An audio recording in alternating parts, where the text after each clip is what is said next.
দীর্ঘদিন ধরে বলেও কোনো কাজ হয়নি। এলাকায় পারাপারের জন্য রয়েছে একটা লড়ঝড়ে কাঠের সাঁকো, যে কোনো দিন দুর্ঘটনা ঘটে যেতে পারে। আমরা বলছি বর্ধমান পূর্ব লোকসভার মেমারির বাগিরা পঞ্চায়েতের দিলালপুর গ্রামের কথা।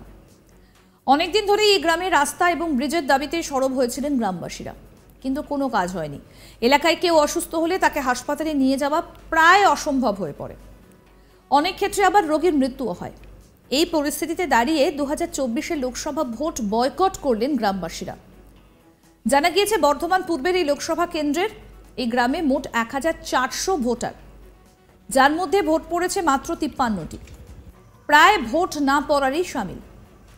13ই মে সোমবার ভোটের দিন ভোটকর্মী, নিরাপত্তারক্ষী সবাই প্রস্তুত ছিলেন, কিন্তু সকাল 7টায় ভোট গ্রহণ শুরু হলেও দিনের বেশিরভাগ সময় ফাঁকাই রইল বুথ। চোখে পড়ল না কোনো ভোটারদের লাইন।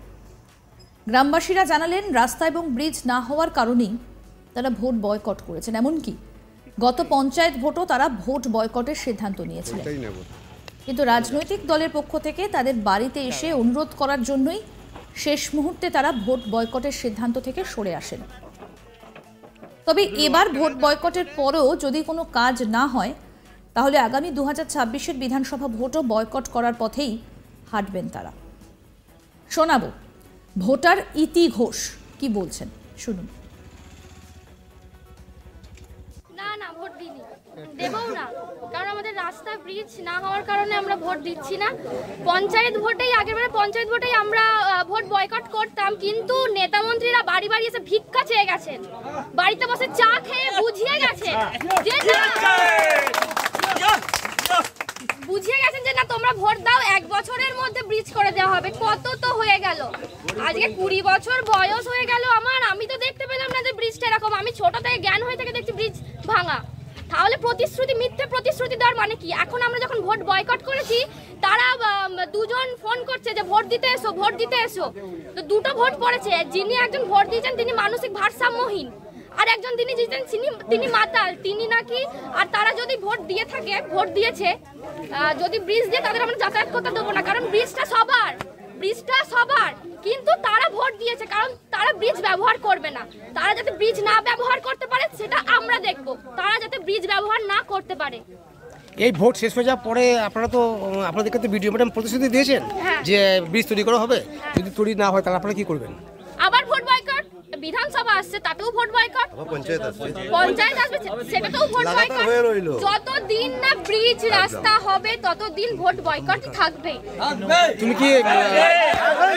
তুমি কি ভোটার? না, হ্যাঁ আমি ভোটার। প্রথম না আমি পঞ্চায়েত ভোট দিয়েছি। গ্রামবাসীরা কি বলছেন আসুন শোনাই তাদের কথা। সুদন ভট্টাচার্য আমাদের এমএলএ এসেছিলেন, ব্রিজের কাছে এসে প্রতিশ্রুতি দিয়েছে যে হ্যাঁ আমরা এই ব্রিজের ব্যাপার নিয়ে দেখছি, আমি কথা দিচ্ছি। এমন কথা বলেও কথা দিয়ে কথা রাখতে পারলো না। বললো হ্যাঁ আমি কথা দিচ্ছি, আমি দেখছি। আমি এমএলএ, যখন আমি একটা পদে রয়েছি, যখন আমি অবশ্যই আমি এটা নিয়ে খুবই চিন্তা করছি তোমাদের ব্যাপার নিয়ে। সত্যিই তো এরমভাবে আপনারা কী করে যাওয়া আসা করবে? সেই মানুষ ভোট পেয়ে ভুলে গেল। বাস আপনাদের এখানে পরবর্তীতে কখনো এসেছিল? হ্যাঁ একবার এসেছিল, ওইখানেই ওখানেই একবারই এসেছিল। তারপরে আর প্রতিশ্রুতি দেওয়ার পরে তারপরে আর আসে। যখন কিছু বাড়াবাড়ি হয় ওনারা গার্ড দিয়ে দেয়, যেতে দেয় না। এখানে 1 কিলোমিটার রাস্তাটা আমাদের বাবদ, এখানে কোনো যদি অসুখ বিসুখ হয়, কোনো রুগী থাকে 6 কিলোমিটার ঘুরে মেমারিতে যেতে হয় হসপিটাল।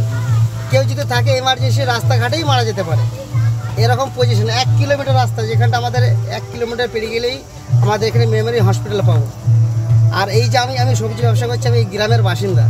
প্রত্যেক দিন নিত্যসভায় আমাকে রোজগার করতে গেলে 100 টাকা টোটো ভাড়া দিয়ে এই মাল নিয়ে ঢোকাতে।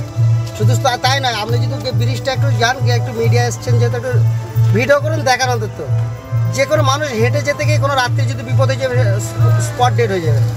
এবং বিভিন্ন সময় তো এখানে দুর্ঘটনা ঘটেছে দারুণভাবে। আর এখানে পুলিশ প্রশাসন থেকে এমনকি এলে না গার্ড দিতে, যখন খুব যে এমার্জেন্সি আর লোক যেতে পারছে না, বর্ষার সময় হোক যখন তখন এখানে সিভিক দিয়ে দেবে, দিয়ে দুদিকে বাঁশ দিয়ে গার্ড দিয়ে দেবে। ঘুরে যান 6 কিলোমিটার রাস্তা ঘুরেই যান। আপনি যদি হেঁটেও যাবেন আর সাইকেলে যাবেন, যদি নদীর উপারেও যদি কিছু দরকার পড়ে, 6 কিলোমিটার ঘুরে যেতে হবে।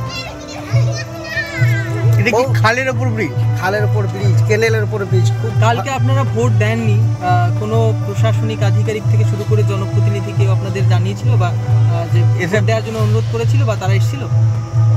না, সেরকম কোনো চাপ সৃষ্টি নেই যে। আরও এক গ্রামবাসী গৌতম পাল, তিনি বলছেন তিনিও ভোট দেননি। কি বলছেন তার কথাও শুনবো। কাল ভোট দিয়েছিলেন না, কেন? আমাদের রাস্তা আর নেই, ব্রিজ হয়নি, এই ব্রিজটা তো যাতায়াতের অসুবিধে। ব্রিজটা তো পেরিয়ে এলেন, কিরকম অবস্থা? ও দুলছে, যে কোনো সময় অ্যাক্সিডেন্ট হবে। এই বিষয়ে মেমারি 1 ব্লকের বিডিও শতরূপা দাস জানান, কিছু সমস্যার জন্য কাজে দেরি হচ্ছে, কিন্তু কাজ শুরু হয়ে গিয়েছে। ভোটের পর অবশ্যই কাজ শেষ হয়ে যাবে। মেমারি 2 নম্বর ব্লকের তৃণমূল ব্লক সভাপতি নিতাই ব্যানার্জি জানান, গ্রামের মানুষ গণতন্ত্রের উপর ভরসা রাখতে পারলেন না, কেন রাখতে পারলেন না জানি না। দেলালপুরের প্রভূত উন্নয়ন হয়েছে মমতা বন্দ্যোপাধ্যায়ের আমলে। যে ব্রিজটা নিয়ে ওদের দাবি সেটি ডিভিসির ক্যানেল, কেন্দ্রীয় সরকারের উপর নির্ভর করতে হচ্ছে, কিন্তু আগামী দিনে ব্রিজটা হয়ে যাবে। কি বলছেন শতরূপা দাস, ভিডিও শুনবো। যেগুলো আছে সেগুলো তো সবই প্রশাসন দেখছে, প্রশাসনের নজরে আছে এবং সেগুলো যা যা নিয়ম আছে নিয়ম পদ্ধতি মেনে সবটাই যা আছে প্রসেসে আছে এবং হয়ে যাবে, তার মধ্যে অসুবিধা নেই, সেগুলো প্রশাসনের নজরে আছে। গ্রামবাসীর দাবি হচ্ছে দীর্ঘ 5-7 বছর ধরে দাবি করছেন তারা, এর মধ্যে দুটো ভোট অলরেডি পেরিয়ে গেছে, 3 ভোট করছে। সেক্ষেত্রে প্রতিশ্রুতি দিয়েছে কিন্তু কোনো কাজ হয়, এবার কি কাজ হবে? কাজ হয়নি বলা চলে না, কাজটা চলছে, কাজটা শেষ হয়নি, সেই জন্য গ্রামবাসীদের যে ক্ষোভটা জড়ো হয়েছে।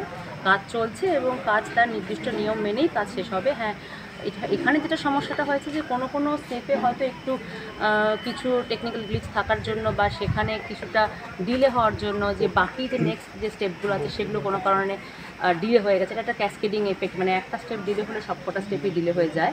এছাড়া আর কোনো সমস্যা নেই, বাকি তো যে এটা ডিপার্টমেন্টের যা অ্যাপ্রুভালস নিয়ে যেভাবে কাজ করা সেভাবেই। বিকল্প ব্যবস্থা একটা বোর্ড ছিল, সেই বোর্ডটাও কিন্তু বন্ধ হয়ে আছে। বোটটা বন্ধ হয়েছে বলতে দেখুন, এই কিছুদিন আগে যে এত গরম গেল সবাই আপনারা দেখেছেন, জল প্রায় শুকিয়ে গেছে। তো ওই যে বোটটা, সেটা একটা মিনিমাম ওয়াটার লেভেল না থাকলে তো বোটটা চলবে না, সেই কারণেই বোটটা চালানো যাচ্ছিল। ম্যাম, গ্রামবাসীরা বলছেন যে আপনি নতুন এসেছেন, এখনও গ্রামের সম্পূর্ণ পরিকাঠামো সম্পর্কে আপনি অবহিত নন, তার জন্য আপনি শুধুমাত্র প্রতিশ্রুতি দিয়েছেন, কিন্তু এটা আদৌ বাস্তবায়িত হবে না এমনটাও বলছেন গ্রামবাসীরা। না, সেরকম কখনোই না, সব যা প্রজেক্ট আছে সেগুলো সবটাই বাস্তবায়িত হবে এবং সবটার তার নিজস্ব টাইম লাইন আছে। একটা যে কোনো প্রজেক্টকে টাইম দিতে হয় এবং সেখানে যেটা আমি আগেও বললাম, কোনো একটা স্টেপ ডিলে হলে সবকটাই ডিলে হয়ে যায়, সেটুকুই সমস্যা হয়েছে, এছাড়া আর কোনো সমস্যা তো নেই। ভোট বয়কট হলো, এর জন্য আপনারা সমস্যা। ব্লক সভাপতি নিতাই ব্যানার্জি কি বলছেন শুনবো। মানুষরা গণতন্ত্রের উপর কেন ভরসা রাখতে পারলো না জানি না। দিলেরপুরে প্রভূত উন্নয়ন হয়েছে মমতা বন্দ্যোপাধ্যায়ের আমলে। আর যে ব্রিজটা নিয়ে ওদের দাবি, এটা ব্রিজ অবশ্যই হওয়া দরকার, সেটাও হবে, কিন্তু ওটা ডিভিসি ক্যানেল, ওটা কেন্দ্র সরকারের প্রতি আমাদের একটু ডিপেন্ড করতে হয়েছে, তাই এত লেট হয়েছে। আগামী দিনে ব্রিজটা হয়ে যাবে, কিন্তু এলাকার মানুষের গণতন্ত্রের উপর ভরসা রাখা উচিত ছিল। আরও আপডেট পেতে দেখতে থাকুন আজ তাক বাংলার ইউটিউব চ্যানেল, সাবস্ক্রাইব করুন।